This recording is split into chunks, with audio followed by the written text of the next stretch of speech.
What is going on, guys? Welcome back.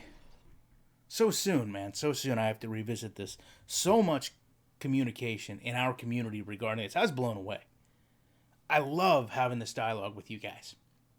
So for those of you that didn't watch, what happened is went in Connected Franchise, simmed a season as the owner, went and looked at my halfbacks, and realized we had a problem. I want to start by talking about this XP here, especially for Marlon Mack, and how important it is that we all know now these 20 yards in the game got lost. The XP rating is built on static numbers. They don't change. The player has a goal. And if he doesn't meet that goal in his player building, he's not awarded the XP to improve. So if you don't have accurate stats, it impacts the player building. And if I can't build my players properly and correctly based on their on-field achievements, then the whole team building concept doesn't work too well. Now, I also want to take a minute to address people that said this could have been a player that got traded or got cut, and therefore we'll never know where it came from. Here's my problem with that. I'm looking at a whole bunch of injured players, not just halfbacks. I'm looking at a whole bunch of injured players. It's important to me as the owner of this team in a simulation to know who plays or has played for my team.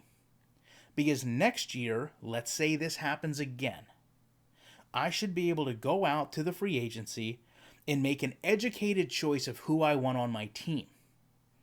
And an educated choice would include players that have played for me before. And every team has this example of a player they bring back. There's a familiarity, there's an understanding, there's a concept, there's a playbook knowledge. Rather than take a flyer on the uncertain, you sign a player that you know what you're getting. So if there's a player that was traded, if there's a player that was cut, it's important as the owner, it's noted here. Now, I also want to address the whole it's only 20 yards issue. You know, it's only 20 yards really isn't the point, because let's say it's 20 yards lost over a 7-yard run with my halfback, and I mean 7-yard run as in 7 seasons. You know, that could easily equate to a full game or more of lost yardage. And any true football fan will tell you, every player knows the power of a yard. Ask Sean Alexander, the power of a yard. What would 20 yards have meant to Marlon Mack? I mean, I'm the owner of this team in the simulation, and I'm looking at what happened here.